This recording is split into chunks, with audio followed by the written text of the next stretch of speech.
네. 그러면 수업을 시작하겠습니다. 2026년 신년 새해가 밝았는데 한국교회와 장신대 또 온 세계 교회의 하나님의 은혜가 함께 하시를 간절히 기원합니다. 이 시간에 우리 제일 먼저 오신 우리 목사님 한번 기도해 주시겠습니까? 네. 최용만 목사님 한번 기도 제가요? 부탁드릴게요. 네, 네네. 기도하겠습니다. 하나님 아버지 감사합니다. 새해가 밝았습니다. 말이 뛰노는 것처럼 오늘 소기천 교수님을 통해 베드로 전서를 우리 마음에 간직한 채 우리 말씀 안에서 뛰어놀 수 있도록 하나님 기회와 또 저에게 소망을 주시길 간절히 원합니다. 또한 소기천 교수님 건강 허락하셔서 이 월요일 수업이 많은 이들에게 말씀을 심기는 귀한 역사가 이루어지기를 간절히 원합니다. 또한 장신대에도 복음으로 또 구속사적으로 또 대속의 은혜와 십자가와 부활을 전하는 귀한 성전의 터가 되어 많은 이들을 살리는 진정한 생명의 원천이 되게 도와 주시옵소서. 오늘 함께하는 학우들에게도 하나님 놀라운 은혜를 부어주셔서 오늘 올해 한 해가 2026년 경기도 그렇고 정치도 그렇고 문화도 그렇고 여러 면에서 어려운 이때에 하나님 말씀 붙잡고 쫓아가는 인생 되게 도와주시옵소서. 오늘도 한 시간 동안 강의 동안에 성령 역사하셔서 그 성령의 임재함을 통해 말씀을 통해 깨닫는 그것이 내 삶의 원천이 되게 도와주시옵소서. 허락하신 주님의 놀라운 은혜에 감사드리며 예수님 이름으로 간절히 기도합니다. 아멘. 네. 네, 감사드립니다. 자, 그러면 오늘 강의 내용 한번 공유해 보도록 하겠습니다. 네네. 네, 잘 보이면 한번 손 흔들어 주세요. 네, 네. 감사드립니다. 제가 이거를 어, 슬라이드로 전환을 해 보겠습니다. 네. 자, 오늘 우리가 베드로 전서 1장 드디어 들어가게 됐습니다. 이제 새해가 밝아서 2026년이 됐네요. 매주 월요일 수업을 하는데 여기 포스터에 있는 좌우에 올드 카이로에 있는 바벨론 교회 바로 그 고고학 현장이죠. 우리가 베드로전서 1장 제1부는 1장 1절로 2장 10절까지인데 제가 주제를 이렇게 한번 정해봤어요. 예수님을 사랑하는 갑바도기아 성도와 흩어진 하나님의 백성이 지닌 정체성. 이제 그걸 한번 찾아보도록 그렇게 하겠습니다. 아, 1, 2장이 강조하는 거는 아무래도 2장 10절까지인데 두 부분으로 나눠서 이번 주에 한번 강의하고 다음 주에 또 한번 하도록 그렇게 할 텐데 예수 그리스도를 통한 구원입니다. 아무리 강조해도 계속해서 나오는 단어가 예수 그리스도예요. 그래서 예수님의 부활에 참여한 성도들은 그 세상의 어떤 유혹에도 흔들리지 않고 다시 예수 그리스도께서 이 땅에 다시 오실 때까지 예수 그리스도의 재림 신앙 바로 그걸 붙잡고 나가는 것이 그리스도교 공동체거든요. 그때 고난 가운데 있다 할지라도 예수 그리스도의 부활과 생명과 영광에 참여한 성도들은 형성된 믿음을 가지고 살아가는 거죠. 그래서 오늘 본문에도 믿음이라는 단어가 나오는데 이 단어는 히브리어로 말하면 에무나, 헬라어로 말하면 피스티스. 이 단어는 충성이라는 단어로 번역이 돼요. 그 충성된 믿음은 예수 그리스도께서 다시 오신다 하는 것을 확신하고 변화된 삶을 살아가는 그 내용이라고 볼 수 있어요. 그래서 핍박을 참고 순교의 현장에 내몰려도 종말론적인 기대감을 가지고 영광의 그날 예수님이 재림하실 것을 기다리는 것이 바로 믿음의 핵심이라고 볼 수 있겠습니다. 자, 그런 점에서 오늘 우리가 이 말씀 속에서 한번 큰 은혜를 나누도록 그렇게 하겠습니다. 어, 특별히 어,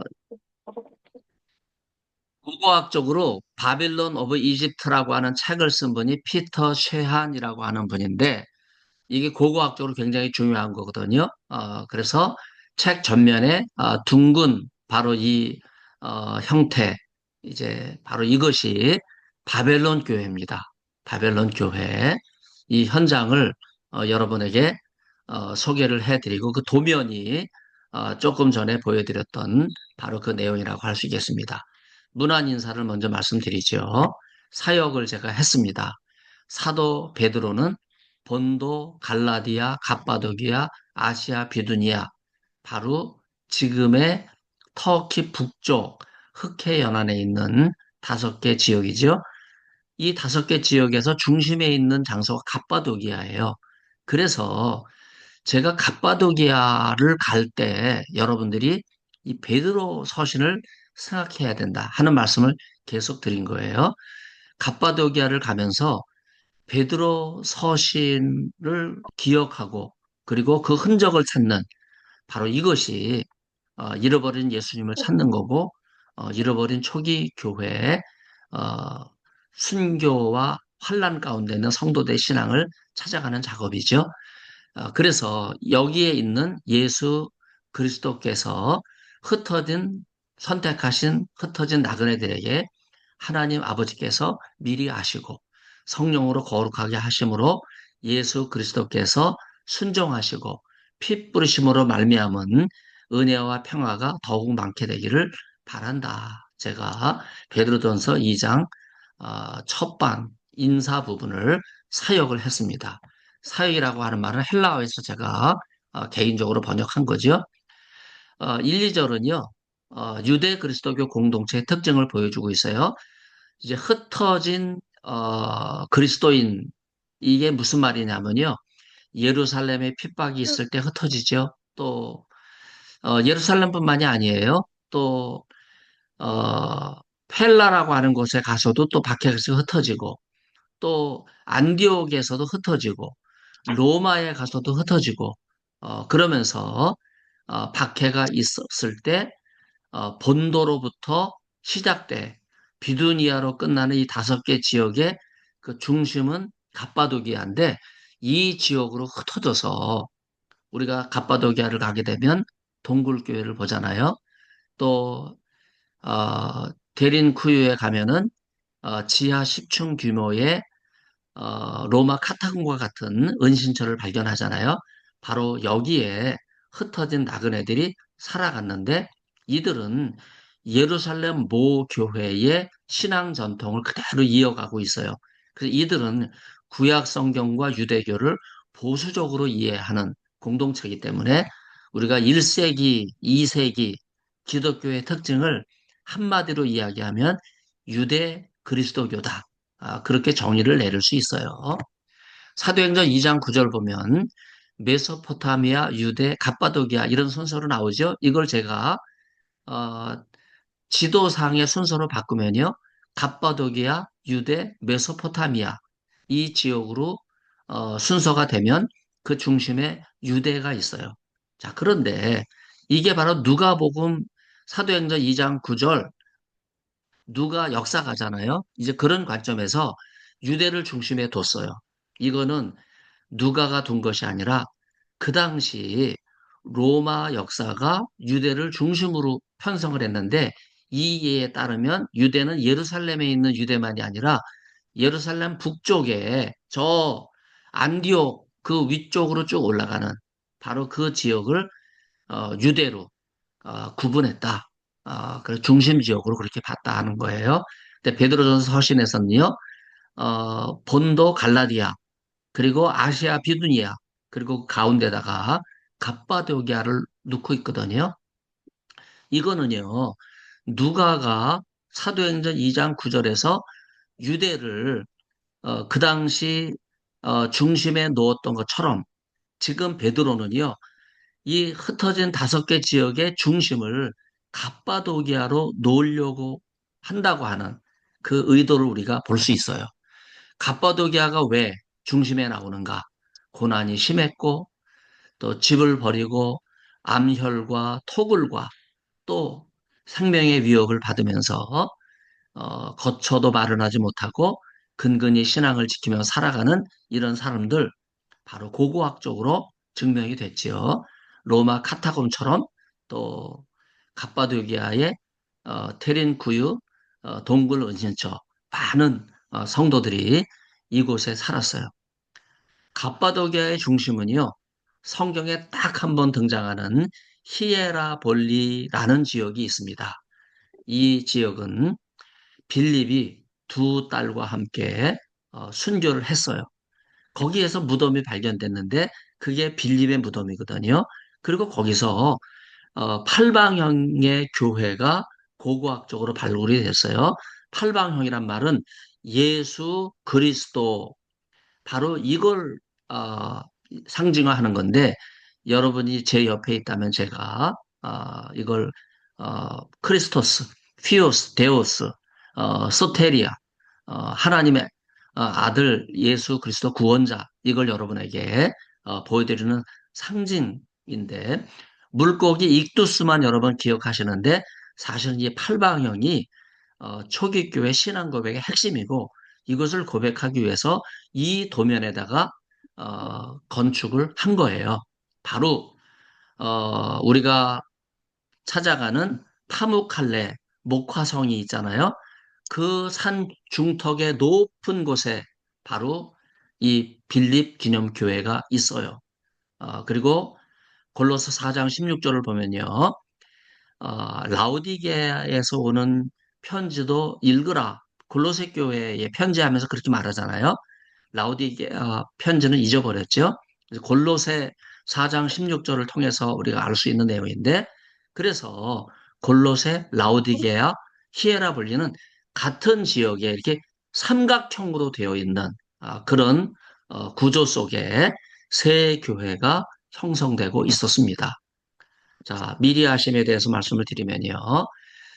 인사말 속에 하나님께서 미리 아심, 예지론 굉장히 중요한 역할을 감당하는데 로마서 9장에 토기장의 비유가 나오지요.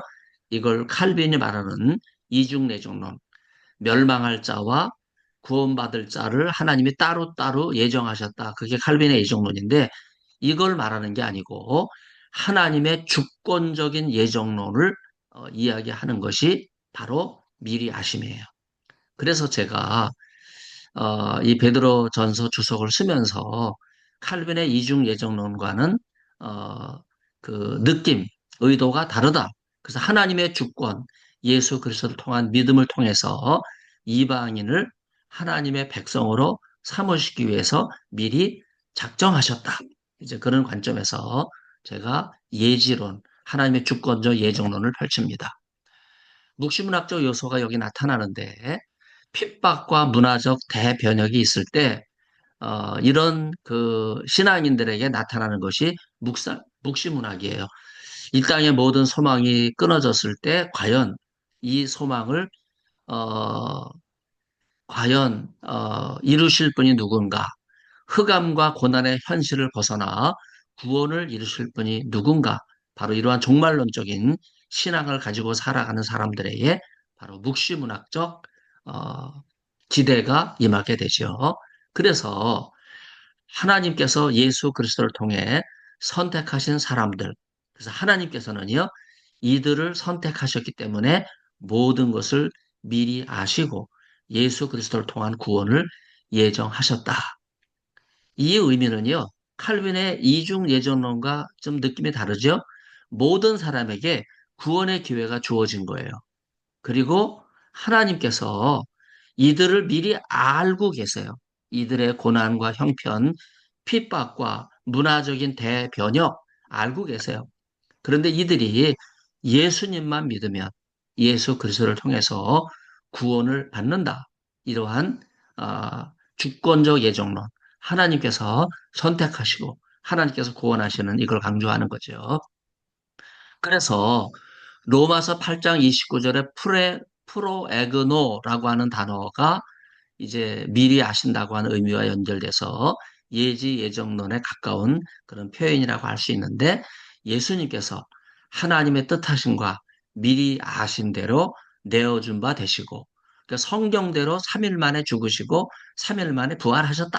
그래서 십자가와 부활을 통하여 구원을 성취하신다고 하는 이런 말씀과 통합니다. 에베소 1장 5절 보면 예정하다라는 단어가 나오는데 하나님께서 기쁘신 뜻을 따라 우리를 미리 아시고 여러분 구약의 그 욥기를 보면 욥이 고난 가운데서 하나님이 나를 벌써 적신 때부터 아신다 하는 표현이 나오잖아요. 여러분 하나님은요 우리가 태어나기 전부터 어머니 모태에 있을 때부터 아신다. 바로 이것이 하나님의 예정이에요.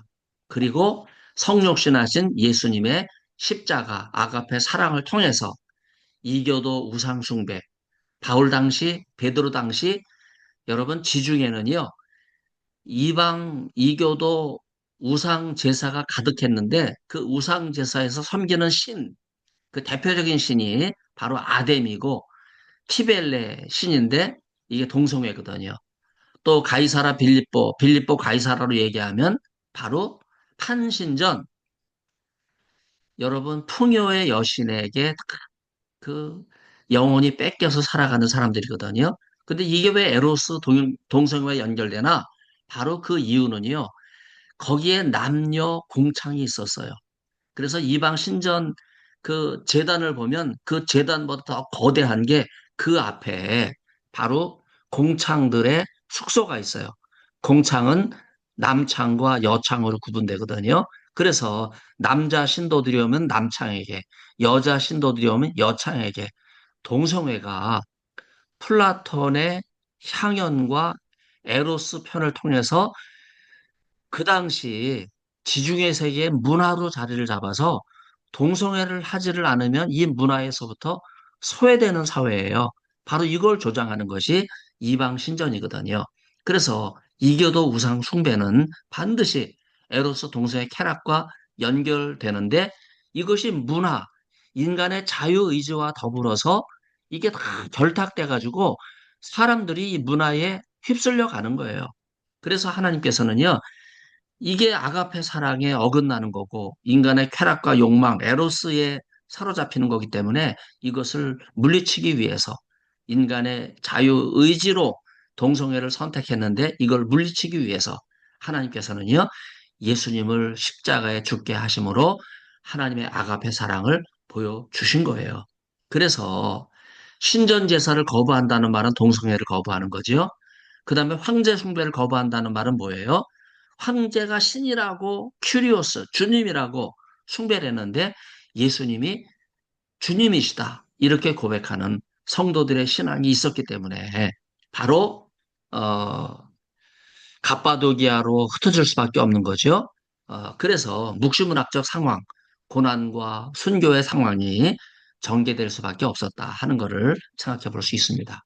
그 제가 갑바도기아 동굴교회에서 이 사진을 찍었는데 여러분 12월 25일이 우리 서방교회 성탄절이지만 그로부터 12일 지난 The 12 Days of Christmas라는 노래가 있듯이 12일이 지난 다음 13일째 동방교회 성탄절이 임하잖아요. 바로 동방교회가 있었던 지역이 갑바도기아예요. 그래서 여기 프레스코아가 남겨져 있는데 동굴에서 살아가는 그 갑바도기아 성도들에게 예수님께서 태어나시고 헤롯의 박해를 피해 어, 지금 이 베드로 전서를 기록하고 있는 올드 카이로, 올드 카이로는 지금의 이집트 나일 강변이거든요. 바로 거기에 마가가 교회를 세웠고 마가가 바울과 함께 1차 전도 여행을 다닐 때 흩어지고 2차 전도 여행 때 바울은 신라를 데리고 가는데 그 이후에 마가는 카이로에 와서 전도해요. 그리고 교회를 세우죠. 바로 그 카이로 교회가 오늘날 세계에서 가장 오래된 올디스트 디노미네이션, 가장 오래된 교단인 곱트 교단이에요. 동방정교회입니다.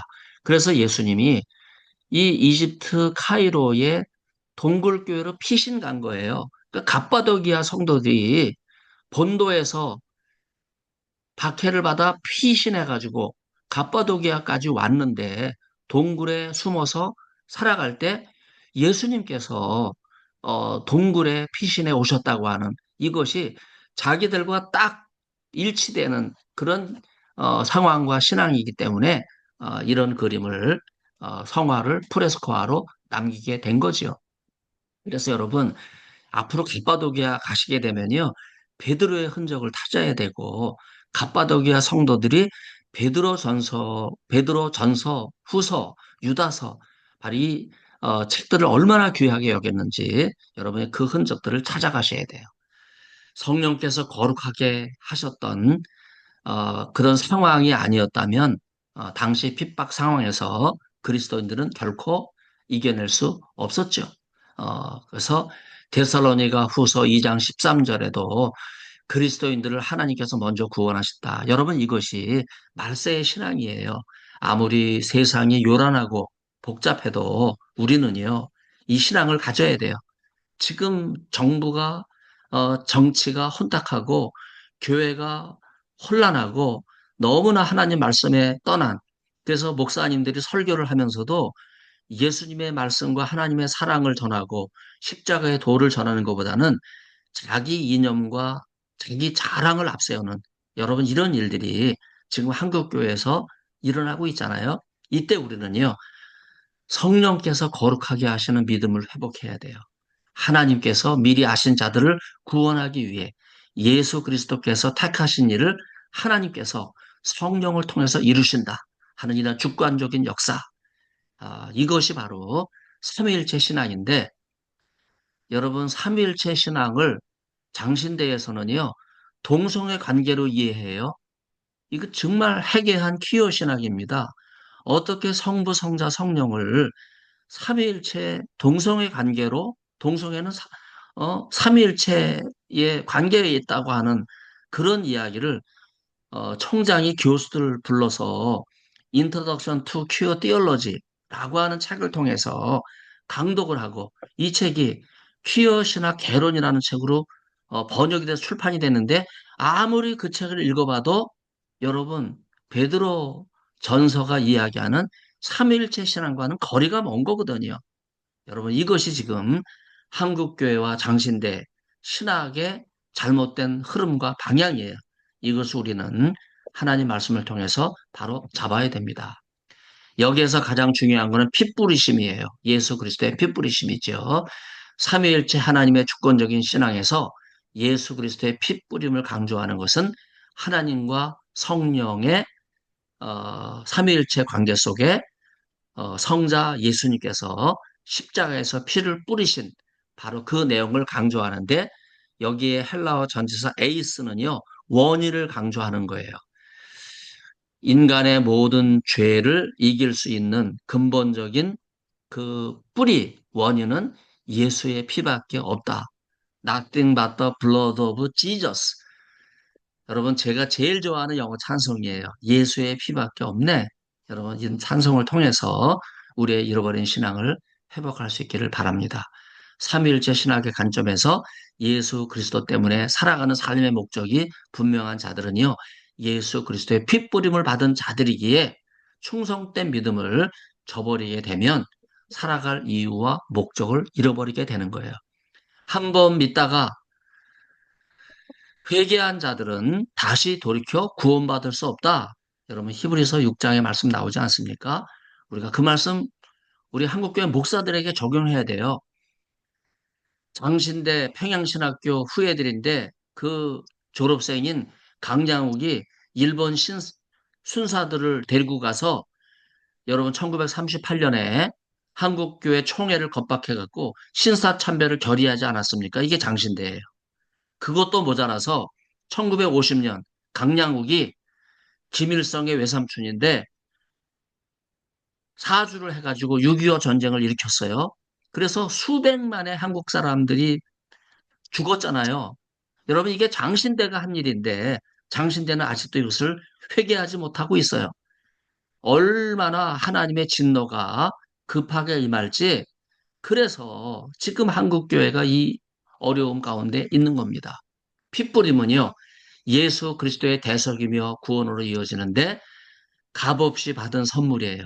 여러분, 우리가 예수님께서 십자가에 죽임을 당하셨는데 그 십자가의 보혈과 또 그 구원의 은혜로 우리가 새롭게 된 값을 지불한 적이 있습니까?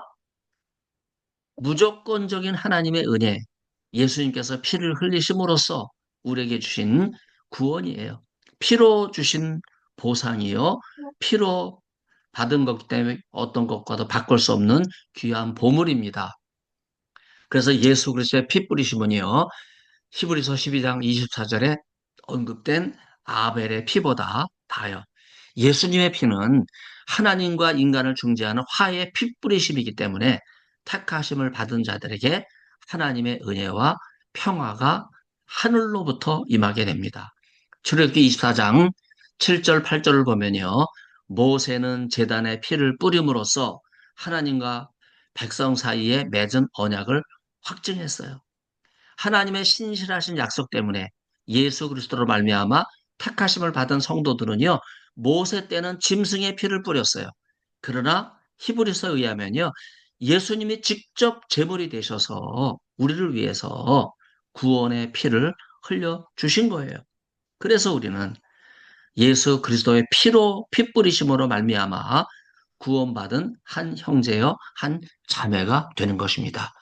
예지와 칭의와 핏부리심의 인치심 이 사건은요 하나의 신앙 고백으로 마태복음 16장 16절에서 베드로는 주는 그리스도시요 살아계신 하나님의 아들입니다. 이렇게 고백했을 때 예수님께서 내 반석 위에 내 교회를 세우리라 이렇게 말씀하셨는데 여기서 말씀하는 반석 페트로 반석이라는 뜻이지만요.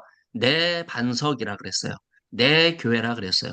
바로 예수님이 반석이 되신다고 하는 것을 베드로에게 말씀하신 거죠. 이것을 말씀하신 장소가 좀 전에 언급했던 빌립보 가이사라 판신전이 있는 곳이에요. 우리말은 판신전이라고 얘기했지만 바니아스 신이죠. 동성의 신입니다. 에로스 신, 동성의 캐력이 창궐했던 베로 필리포 가이사라 다신론적인 우상 숭배를 배격하고 삼위일체 신관을 보여주신 그래서 동성애 쾌락주의를 거부하고 예수 그리스도의 핏부림을 통해서 십자가의 구원을 보여주신 바로 그 예수님의 십자가입니다. 자, 바로 이 예수님의 십자가가 우리에게 구원과 은혜와 평화를 가져다 주죠. 평화를 비는 유대인의 인사, 사무엘상 25장 6절에 나오는데 여기에 은혜를 비는 그리스도인의 인사를 더했어요. 그래서 로마서 5장에 하나님과 더불어 평화를 누린다고 하는 그리스도인의 궁극적인 삶이 보여주고 있듯이 그리고 빌립보서 4장 7절이 평화를 하나님께서 약속하신 것을 우리가 알게 되는 것처럼 바로 베드로는요. 평화 플러스 은혜를 우리에게 소개합니다. 특별히 은혜는요. 카리스인데 이 에이레네를 카리스와 구분을 해서 특별히 베드로가 표현하는 내용이 에이레네 플레 듄데이 평화가 많게 되기를 풍성하기를 여기에 은혜를 더한 거죠. 그래서 은혜와 평화가 풍성하게 되기를. 근데 이것은 예수 그리스도를 통해서 오는 평화예요. 여러분 아무리 사람이 말로 평화를 전한다고 해도 예수 그리스도께서 십자가를 통해서 하나님과 인간 사이, 하나님과 인간 사이 화목하게 하시고 평화를 이루신 이 근본적인 은혜와 평화를 이길 수 있는 인간의 평화는 없습니다. 집집마다 샬롬을 비는 유대인의 풍습, 여기에 하나님의 전적인 은혜를 더해서 은혜와 평화가 임하기를 바라는 축복의 선언. 여러분, 이러한 선언이 2026년 신년 새해 우리 입술에 가득해서 우리의 입을 통해서 예수님의 은혜와 평화의 복음이 전파될 수 있기를 바랍니다. 여기 갑바도기야 정경이에요. 여러분 이렇게 고난과 환란, 앞으로 닥칠 묵시문학적 그 또 진노, 대변역을 피하기 위해서 믿음을 지키기 위해서 이렇게 바위 꼭대기 올라가서 이제 그 위에 굴을 파고 살아가는 그리스도인들이 밤새 무슨 일이 있었는지 서로 무난하잖아요. 그때 어, 이제 주위를 살피고, 어, 서로, 지난밤 편안했다고 하는, 그래서 은혜와 평화를 나누는, 이러한, 축복. 바로 이것이 갑바도기아에 있었던 성도들의 불굴의 신앙입니다. 1장 3절부터 2장 10절까지 하나님의 백성이 지닌 정체성이죠. 그래서 큰 구원을 소개하면서 소망과 구원의 연관성을 소개하고 있습니다. 하나님과 우리 주 예수 그리스도의 아버지를 찬송하리로다. 제가 사역하면서 찬송이라는 단어, 이게 찬송시 일환이거든요. 그래서 제가 잠시 후에 찬송시를 설명하겠어요. 그의 크신 국류를 따라 죽은 자들 가운데서 예수 그리스도께서 부활하심을 통해 우리를 사한 소망 안에서 거듭나게 하시며 멸하지 않고 더러워지지 않으며 사라지지 않는 유업은 너희를 위해 하늘에 간직하신 것이다. 너희는 마지막 때에 드러나기로 준비된 구원을 위해 믿음을 통하여 하나님의 능력으로 보호하심을 받았다. 여러분, 거듭난다. 아랑케난이라고 하는 이 단어도 사실은 이 한 번밖에 사용되지 않는 그런 단어이기 때문에 굉장히 소중하고요. 드러낸다고 하는 이 묵시문학적 단어, 묵시문학이 아포칼립시스인데 거기에서 계시, 묵시라고 하는 단어가 나오는데 바로 갑바독에 있는 성도들이 환란과 핍박, 묵시문학적 대변혁 속에 삶의 소망이 끊어졌을 때 여러분 극단적인 상황에서 하나님을 찬송하는 찬송시가 바로 이 규절이에요. 마치 바울이 2차 전도 여행 때 빌립보 감옥에 갇혔을 때 신라와 더불어 첩고에 채이잖아요. 첩고는 어떻게 채우는 거냐 하면요. 발목을 채우고 손목을 이렇게 채워요. 그리고 목에도 채우는 거예요. 그리고 그 몸에다가 쇠사슬을 묶어요. 이게 착고예요. 그런 환란과 수모 속에서도 바울과 신라가 하나님을 찬송했을 때 여러분 언제 죽을지 모르잖아요. 빌립 저 사도행전 16장을 보면 빌립보 감옥에 갇혀 있었던 바울과 신라가 자정쯤 찬송할 때 칙고가 풀리고 옥문이 열리고 그래서 나오는 거예요. 그러니까 간수가 죄수가 도망간 줄 알고 어, 자결하려고 하니까 우리 아직 여기 있다. 그러면서 간수에게 바울과 신라가 담대하게 복음을 전하지 않습니까? 그 복음의 내용이 뭐예요? 사도행전 16장 31절이죠. 주 예수를 믿으라. 그리하면 너와 내 집이 구원을 얻으리라. 여러분 이것이 입술의 찬송의 열매가 끊이지 않는 믿는 사람들의 신앙 고백이에요. 여러분, 우리가 전해야 될 복음의 내용, 설교의 핵심은 예수 그리스도에 있는 거지, 설교하면서 누구 책을 인용하고, 설교하면서 누구 시를 인용하고, 설교하면서 심지어 불교 중을 인용하고, 현주교 수녀를 인용하고, 난 정말 한국교회 설교가 회개해야 된다고 생각해요. 설교의 목적은 예수 그리스도의 십자가인데 왜 인간의 언변과 쓸데없는 말로 시작하고 장식하고 끝내느냐? 오직 예수님만 복음을 전해도 시간이 부족한데 2026년 한국교회 강단이 새롭게 변화될 수 있기를 바랍니다. 예수 그리스도로 충만할 수 있기를 바랍니다. 아멘. 그래서 할렐루야 하나님의 은혜가 우리 예수학교 그리고 장신대 사랑하는 학우들에게 충만하게 임하기를 간절히 기원합니다. 찬송시를 말씀드린다 그랬어요. 율로게토스라고 하는 찬송시 히브리어로는 바라크 축복문이라고 라고 이야기할 수 있는 바로 그 내용이죠. 예수 그리스도를 찬송하는 게 바로 핵심이에요. 그래서 예수님을 찬송하는데 어떻게 찬양하면요. 하나님과 동등되는 분으로 찬양해요. 여러분 이것이 유대 그리스도교 찬양의 핵심이에요. 구약에서는 하나님만 찬양했어요. 그러나 신약에서는요. 하나님의 모습으로 우리에게 오신 분이 예수님이기 때문에 하나님과 예수 그리스도를 동등하게 동일하게 찬양하는 이런 율로게토스 이런 찬양인데 여러분 박해를 피해서 들어간 이 수도원, 바로 이 동굴교회 현장입니다. 산 꼭대기 어, 로마 군대가 침입해 들어오는 거를 예상하고, 여러분 여기서는 피할 데도 없어요. 마지막에 여기서 순교하는 거거든요. 그러나 이들은 여기서 신앙을 지키면서 신학교도 세우고 수도원도 세우고 교회도 세우고 그러면서 신앙을 지켰어요. 여러분 이 극단적인 상황과 장소와 상황 속에서 여러분 이들이 뭐 인간을 자랑했겠어요? 오직 예수님 말씀밖에 없는 거예요. 예수님 말씀 묵상하고 예수님 말씀 또 묵상하고 또 기도하고 그러면서 이들은 신앙을 지켰습니다.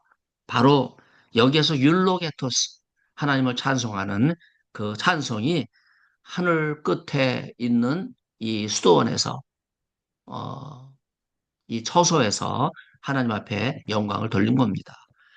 이걸 특별히 호다요트 형식문이라고 이야기해요. 호다요트라는 말은 하늘과 땅의 주를 찬양하는 그런 형식문을 호다요트라고 이야기합니다.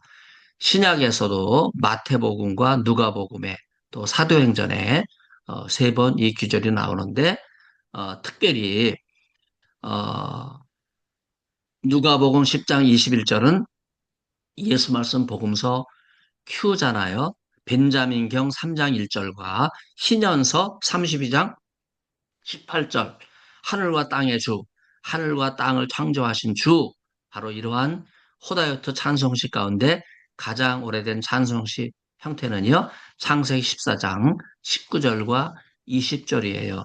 영원히 사시는 하나님을 찬양하는 멜기세덱, 바로 멜기세덱이 어, 그 기원과 출, 출신이 어딘지 알지 못하지만 하나님의 큰 대제사장으로서 아브라함이 조카 롯을 돕기 위해서 어, 전리품을 취해가지고 승리해서 돌아왔을 때 그 처음으로 11조를 바로 이 제사장에게 드리죠. 11조는 제사장의 몫으로 구약 레위기에 정리가 되어 있어요. 그때 영원히 사시는 하늘과 땅의 주를 찬송하는데 바로 그것이 호다요트 형식문이라 그래요.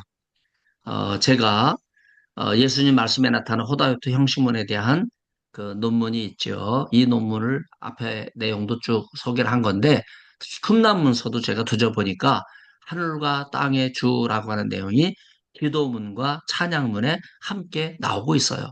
그래서 바로 이것이 전형적인 찬송시다.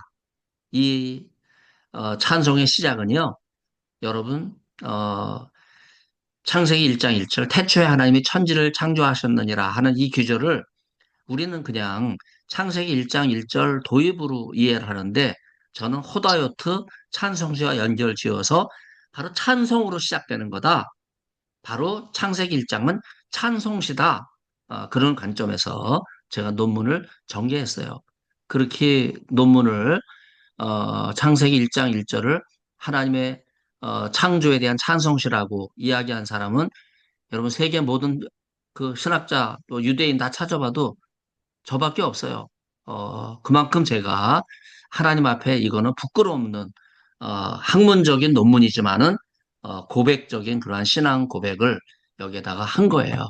그 베드로전서 어, 지금 이 찬송시는 에베소를 알고 있고 예수 그리스도를 주신 하나님을 찬송하고 있어요.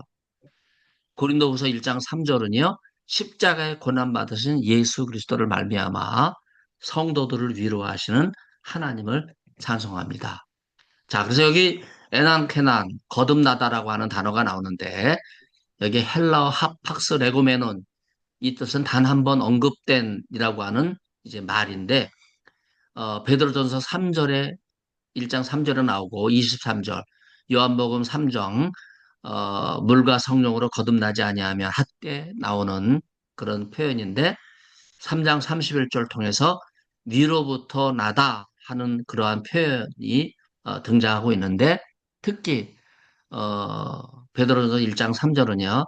아난케난이라고 하는 통해서 바로 그 다음에 우리라고 헤마스 우리라고 하는 말을 통해서 우리를 거듭나게 하시는 그 원인 주체는 예수 그리스도이시다 하는 것을 강조하고 있어요. 여러분 여기 젤베 계곡에 그 거주지죠. 제가 이렇게 거주지를 보면요. 여기 올라가는 그게 없잖아요. 그 계단도 없고 사다리도 없고 어떻게 올라갔을까? 여러분 상상하실 수 있겠습니까? 어떻게 올라갔겠어요? 어떻게든지 기어 올라간 사람이 그 위에 자리를 잡고 그리고 거기서 이제 밧줄 같은 거를 내려서 그 다음 가족들, 성도들을 끌어올리는 거예요. 그리고 또 내려올 때는 밧줄을 타고 내려오고 이렇게 그들이 신앙을 지키면서 살아갔던 바로 그 현장입니다. 여기 이 젤베 계곡에 있는 이 출입문은 안쪽으로 통로가 계속돼 있어서 반대편으로 또 출입구가 나 있어요. 그래서 굉장히 많은 사람들이 왕래했던 곳으로 전해지는데 불행하게도 제가 순례객이니까 여기를 올라가 보질 못하고 이 위의 형편이 어떤지 제가 알 길은 없어요. 그러나 이제 전해지는 전승을 통해서 이 안에 많은 미로가 있고 그리고 반대편에 통로도 있어서 어, 특별한 비상용 상황이 발생했을 때는 도망갈 수 있었다 하는 그러한 내용을 전해받았어요. 이런 위급한 상황에서 신앙을 지켰던 것이 초기 기독교예요. 실학서 16장과 에베소 2장 4절을 보면요. 조금 차이점이 나는데 진노를 따라 사람의 행실을 판단하신다고 하는 실학서, 집회서. 그러나 에베소는요, 긍휼로 심판하신다고 되어 있어요. 이 두 문서는 30년의 차이가 있는데, 바로 이 두 규절을 알고 있는 것이 베드로입니다. 그래서 베드로는요, 그의 크신 긍휼을 따라 긍휼과 사랑을 베푸시는 예수 그리스도, 하나님의 사랑에 대해서 언급하면서 인간의 거듭남을 설명해요. 여러분, 소돔 고모라가 동성애 죄악으로 하늘로부터 불과 유황불이 내려 멸망할 때, 여러분, 소돔 고모라 심판만 전해지고 있습니까? 하나님의 크신 긍휼도 전해지잖아요. 그 긍휼의 내용이 뭐예요? 롯의 가정을 긍휼히 여기사 징별을 면하게 하셨다 이거예요. 여러분, 이것이 한국교회가 회복해야 될 신앙이에요. 악한 동성애, 하나님을 거부하는, 하나님 향해서 저주하는 이러한 신앙을 회개하고 하나님 앞에 나올 때 우리 하나님께서 우리를 긍휼히 여기시고 구원해 주실 것입니다. 디도서 3장 5절 긍휼로 우리를 거듭나게 하시고 그래서 베드로는요 이 디도서를 알고 있어요. 그래서 거듭남이 인간의 행위가 아니라 하나님의 긍휼하심이다 하는 사실을 분명히 강조하고 있어요. 로마서 6장 4절에도 예수 그리스도의 죽으심과 살아나심을 통하여 우리가 새 생명 가운데 거하게 되었다 하는 말씀이 나오는데 이것을 알고 있는 베드로는요. 그리스도께서 죽은 자들 가운데서 부활하심을 통하여 우리가 죽음 가운데 놓였지만 새로운 산 소망을 얻게 되었다. 우리가 부활의 믿음을 가지고 죽음의 고통을 이긴다 하는 신앙을 소개하고 있어요.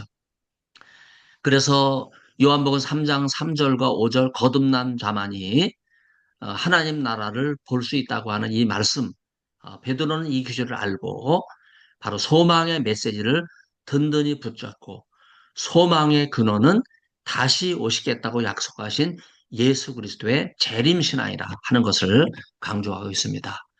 여기 박해를 피해 들어간 갑바도기아 전경을 보세요. 여러분, 이 그 절벽 꼭대기 오른쪽에는요, 우치사르라 그래서 지금의 아파트와 같은 형태예요. 수백 명의 그 성도들이 여기에 들어가서 생활을 합니다. 지금도 여기에 현지인이 살아가고 있어요. 그래서 이거 보면요. 참 대단한 거예요. 그리고 옆 밑에 보잖아요. 오른쪽 그 우치사르 밑으로 밭이 있잖아요. 지금 사람들이 농사를 지면서 살아가고 있는 그런 흔적을 볼 수 있습니다. 어떠한 환난과 고난이 닥친다 할지라도 믿음을 지키는 성도들은요, 다 이겨낼 수 있어요. 묵시문학적 표현이 나오는데 신구약 중간기가 묵시문학이 태동됐던 시기죠. 시기로 말하면 기원전 2세기에서 주후 1세기경 신약 성경이 기록되던 당시의 상황까지 무려 한 3, 400년의 시기가 바로 신구약 중간기입니다. 이스라엘의 주변 강대국에 의해서 어, 말로 다 할 수 없는 어려움 당하지요.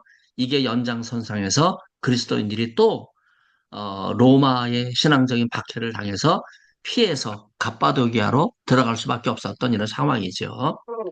그래서 묵시문학적 상황은요, 주로 외경인 신연서와 에녹서에 나타나요. 그래서 장신대 구약 교수 중에 이 묵시문학을 전공한 사람이 배정훈 교수가 에녹일서를 연구했지요. 제가 신연서를 또 연구를 했어요. 신약 학자지만은 예언이 이스라엘이 저지른 잘못을 지적하고 회개를 촉구한다고 볼 수 있어요. 그러나 예루살렘이 무너지고 바벨론 포로로 잡혀갔을 때 그때 신구약 중간 시대가 이제 시작되지 않습니까? 바로 이때 예언이 끝났다고 생각한 거예요.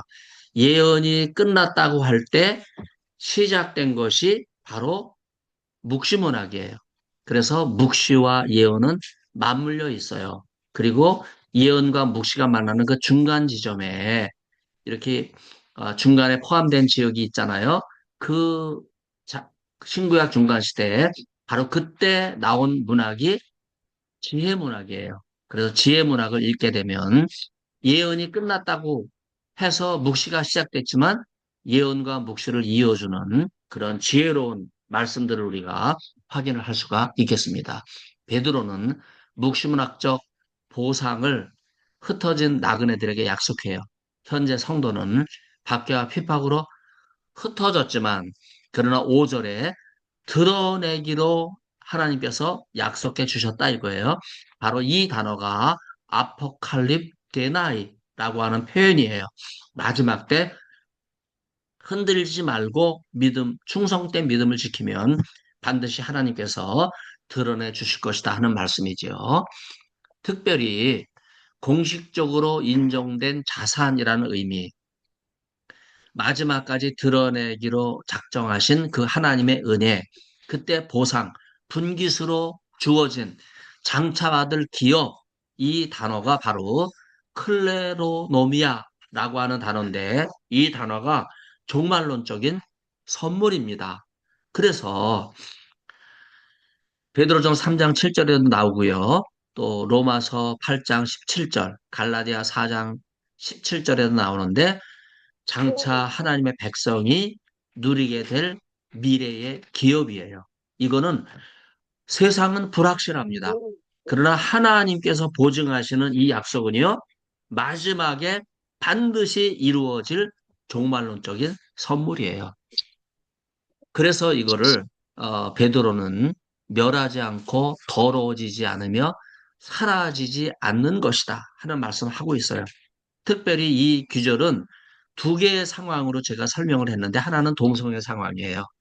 여러분 동성애 아무리 플라톤 향연과 심포지움과 에로스 편이 이 동성애를 문화로 칭찬하고 5명의 소크라테스 제자가 이 동성애를 막 옹호한다고 할지라도 여러분 그건 불결한 거예요. 결국 동성애는요.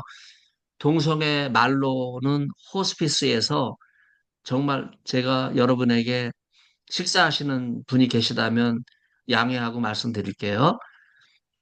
이게 항문 섹스거든요.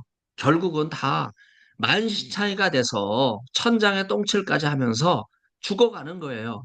이런 호스피스 상황 얼마나 더러워요. 그러나 믿는 성도들이 누리게 될 이 신앙은 더러워지지 않는다 이거예요. 더군다나 제가 또 하나 예로 설명을 드리면요.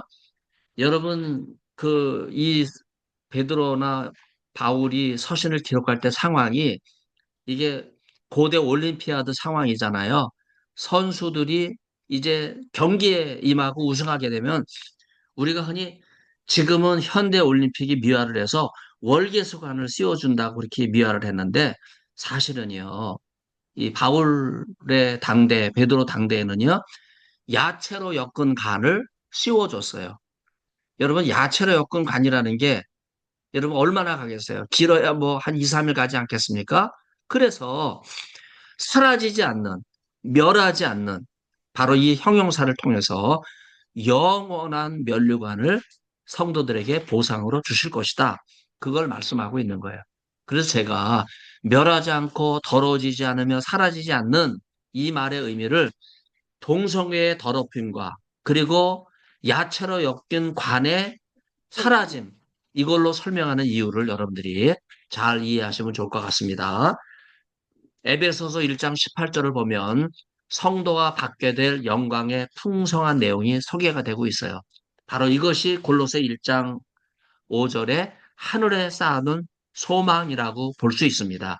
이때 사용된 단어가 테테라메넨이라고 하는 단어인데 하나님께서 영원 전부터 준비하셨다 이거예요. 하나님의 선물은 준비된 거기 때문에 중간에 캔슬되는 게 아니에요. 여러분, 영원히 불변하신 하나님이 준비하신 이 선물은요, 마지막 우리에게 분깃으로 주어져 있는 거예요. 그래서 4절이 하늘이라고 하는 표현을 통해서 영원한 상징성을 보여주는데 현세와 대조, 세상은 자꾸 변하잖아요.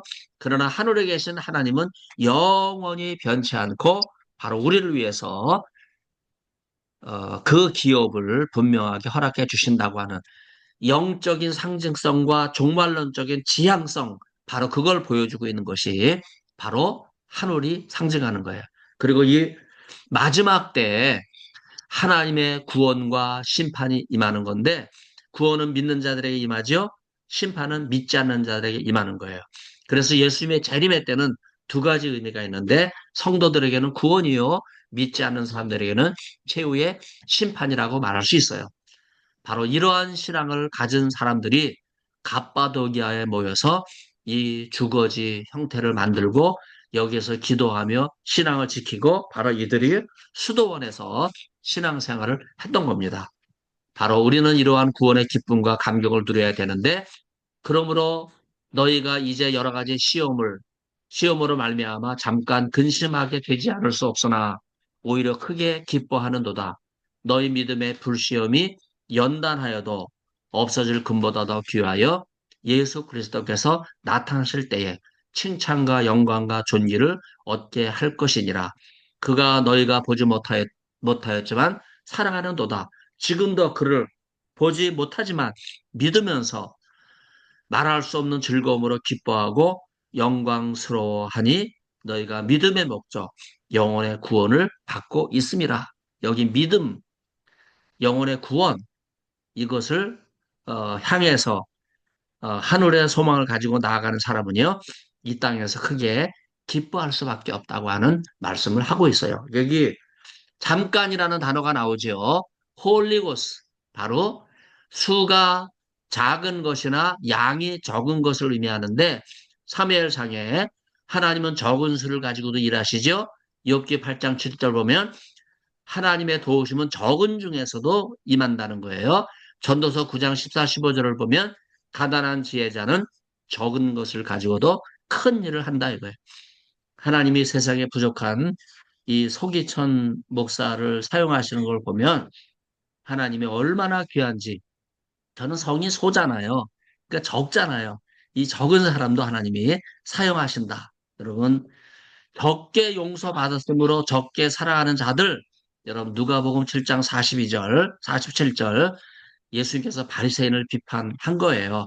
예수님께서는요 스스로 의롭다 여기는 자들 여러분 많은 목사님들이 자기는 거룩하고 의롭다 성의를 잊고 설교하면서 영적인 교만에 가득 차 있어요. 여러분, 바로 이들이 율법의 가장 큰 계명을 범하는 거예요. 율법의 가장 큰 계명은 뭐예요? 하나님을 사랑해야 되는데 자기를 사랑하는 거예요. 자기 의를 사랑하는 거예요. 여러분, 이것이 하나님께서 가장 가증히 여기시는 거예요. 오죽하면 하나님께서 인간에게 거룩한 옷을 입혀주시겠습니까?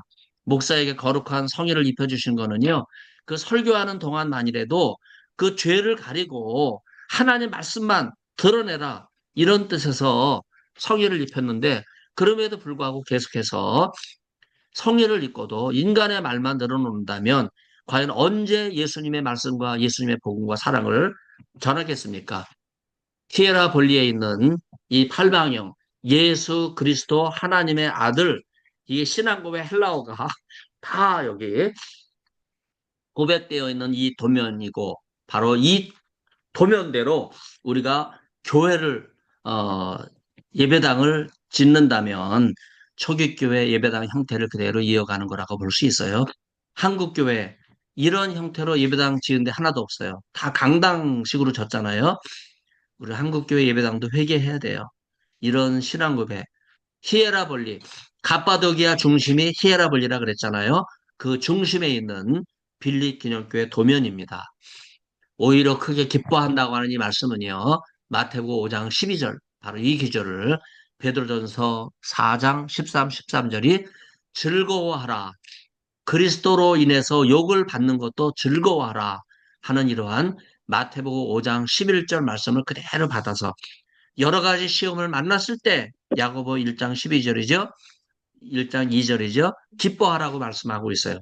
여기 여러 가지 포이킬로이스라고 하는 이 단어는요.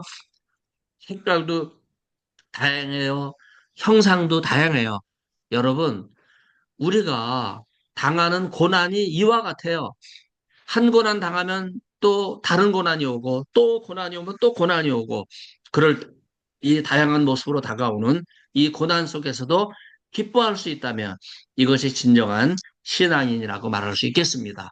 그래서 여러 가지 시험과 고난 속에서 오히려 기뻐한다고 하는, 그래서 마지막 영적인 승리가 기뻐하는 자들에게 임한다고 할 수 있어요.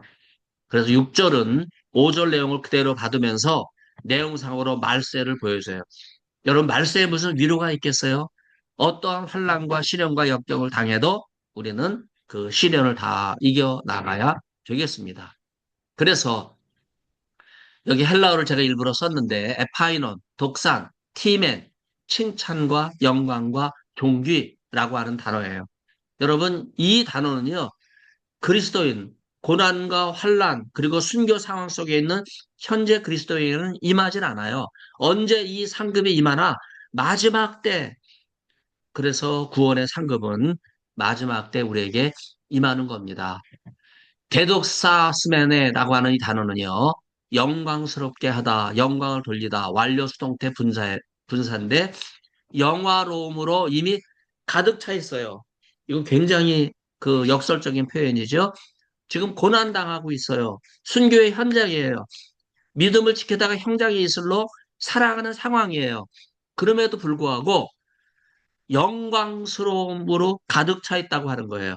이게 성도의 존귀한 모습이라고 생각됩니다. 이 기쁨은 베드로 전서에서 하나님을 배우는 것, 내세의 영광과 연결되어 있어요. 디모데후서 4장 8절은요. 의의 멸류관으로 언급하고 있죠. 고린도전서 2장 9절은 말할 수 없는 영광스러운 즐거움, 이 귀절에 고린도전서 2장 9절의 영향을 받은 베드로의 표현이라고 말할 수 있겠습니다. 비록 성도가 암혈과 동굴, 그 바위 꼭대기에 생명을 유지하면서 마지막 사는 그날까지 생명을 포기하지 않고 하나님을 바라면서 살아갈 때 영광스러운 즐거움이 그 심령 깊은 곳에 임한다. 바로 그게 갑바도기아예요. 바로 갑바도기아를 여러분들이 성주 순례하면서 이런 신앙을 회복할 수 있기를 바랍니다. 여러분, 양쪽 출입구인데 제가 노출을 달리해서 한번 사진을 찍었어요. 여기 보면요. 얼마나 대림구역 깊은 지하 동굴 10층 규모죠. 로마 카타콤 저리 가라고 할 정도로 어마어마한 미로를 만들어서 신앙을 지켰던 성도들의 불굴의 신앙을 살펴볼 수 있습니다. 카이레인 카라, 바로 말로 다할 수 없는 영광스러운 기쁨과 즐거움을 표현하고 있는 그런 내용이에요. 아갈리아스테, 인간의 사고와 능력을 초월하는 하나님의 신비라고 하는 내용, 바로 고린도전서 2장 9절의 말씀을 상기시키고 있는 기절입니다. 베드로는요, 미래동사를 사용하진 않았어요. 제가 아까 사역을 했잖아요. 그럼에도 불구하고 현재와 미래를 날카롭게 대조시키면서 현재의 고난, 환난, 순교, 그럼에도 불구하고 이것을 이기고 나가게 될 때 마지막에 하나님께서 놀라운 은혜를 베풀어 주신다 하는 거예요. 그래서 고난과 슬픔은 현재에 속하지만 기쁨 매우 가깝기는 하지만은 장차 하나님께서 보상 얻어 주시는 영원한 구원의 은혜라고 하는 것을 강조를 하고 있습니다. 이제 마지막 구원의 열망들에 대해서 소개를 하겠습니다. 마지막 사역인데요. 너희 안에 있는 은혜에 관해 예언하였던 선지자들이 찾고 추구한 이 구원에 관하여 그들이 자기들 속에 계신 그리스도의 영으로 말미암아 그리스도께서 고난 받으신 그리스도께서 받으신 고난과 그 후의 영광을 미리 증언하여 어느 누구에게 혹은 어느 때에 행하라고 하시는지 살펴봄이라. 그들의 섬김이 그들을 스스로를 위한 것이 아니라 너희를 위한 것임을 계시로 알게 되었다. 이는 하늘로부터 보내서 받은 거룩한 영을 힘입어 그 좋은 소식을 너에게 전하는 자들을 통해 이제 너희에게 선포된 것이다. 이는 천사들도 보고 싶어하는 것들이다. 여기 첫 절 선지자들, 마지막 절 천사들.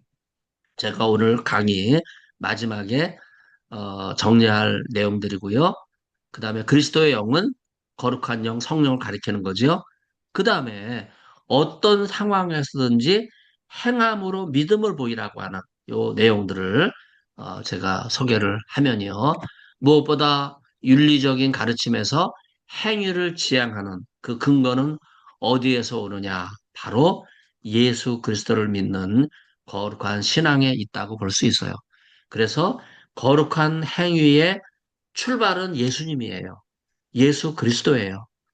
여러분, 어떠한 환경의 변화, 심적인 변화, 가정의 변화, 사회의 변화, 국가의 변화, 교회의 변화, 세상은 요란합니다. 그러나 예수 그리스도는 변치 않아요. 우리가 이러한 믿음을 가지고 담대하게 여러분 순교도 두려워하지 않고 믿음을 지키고 나아갈 때 여러분 우리의 신앙과 행위는요 변함이 없는 거예요. 우리는 이 믿음을 따라 살아가는 성도들입니다. 여러분 빌립 기념교회의 십자가예요. 여러분 크리스토스라고 하는 단어에 로 크리스토스가 있죠. 그 다음에 알페와 오메가가 딱 나와 있는 바로 이 팔방형 이 십자가가 8군데 이렇게 팔방형으로 있어요. 그래서 이 예배당과 교회의 중심은 예수 그리스도시다. 여러분, 그것을 신앙 고백으로 보여주고 있는 거예요. 여러분, 한국교회 예배당과 강단의 중심은 예수 그리스도예요. 들어가며 나가며 목사님의 설교 시작과 마지막, 중간, 처음부터 끝까지 예수님 말씀으로 충만해야 돼요. 예수님 말씀을 듣기 위해서 지치고 힘든 그 육신을 이끌고 교회를 갔는데 세상 말을 듣고 온다. 여러분, 이거는요, 하나님께서 진노하시는 목사의 설교가 되는 거예요. 그래서 베드로는 플라톤의 향연을 알고 있어요. 지중해 동성애 우상숭배, 이방 신전 상황 다 알고 있어요. 이거를 회복하는 길은 오직 아가페 사랑이다. 그래서 이 우상숭배가 교회까지 들어왔는데 이들이 회개하며 하나님의 창조 질서를 회복하게 될 때 그때 하나님의 은혜가 은총이 다시 임하게 된다. 행위에 따라 심판하신 하나님은 어떤 하나님이에요? 죄를 따라가는 사람은요, 그 죄의 형벌을 받아요. 아까 제가 동성애 호스피스 상황 이야기했죠. 동성애는요, 인간의 의지로 나올 수 없는 거예요. 결국은 그 쾌락에 무너지게 되면 그 쾌락의 행위가 인간을 무너뜨리고 구원의 길에서 멀어지게 하는 거예요. 오직 성령 하나님, 복음만이 동성애에 사로잡혀 있는 인간의 육체의 쾌락과 욕망을 저버릴 때 그때 하나님의 긍휼과 자비가 임하게 되면 하나님의 은혜가 동성애자도 구원하는 축복이 임하게 될 줄로 믿습니다. 그리스도 영과 거룩한 영은 성령이라고 말씀드렸죠. 푸뉴마티 하기오 성령이에요. 여러분 오직 성령만이 우리의 삶을 거룩하고 새롭게 할 수 있는 어, 영적 진리이죠. 10절의 선지자들과 12절의 천사들 구약을 통해 하나님의 가정의 질서를 선지자들이 이야기했어요. 죄를 이야기했어요. 회개하고 나오도록 했죠. 천사들은요, 타락한 신인 에로스와 근본적으로 다른 존재예요. 여러분, 에로스, 화살을 쏜다 그러잖아요. 천사의 날개를 가졌잖아요. 여러분, 그 천사가 아니에요. 동성의 화살이에요. 플라톤의 심포지움 에로스 편에 여러분, 큐피트 화살은요, 동성의 욕망의 의미로 소개가 되고 있어요. 바로 선지자들과 천사들도 알지 못하는 구원의 비밀, 바로 우리 성도들에게 허락해 주신다고 하는 것을 베드로가 이야기합니다. 선지자들도 찾고 추구하였지만, 그리고 천사들도 찾았지만, 그러나 그들의 눈에는 감추어져 있어요. 천사들과 선지자들에게 감추어졌던 그 진리가 누구에게 확 떼어졌어요? 갑바도기아에 있는 성도들에게. 그래서 우리가 타락한 천사들이 보고 싶어한 것이 무엇일까? 제가 간략하게 정리를 해보면요.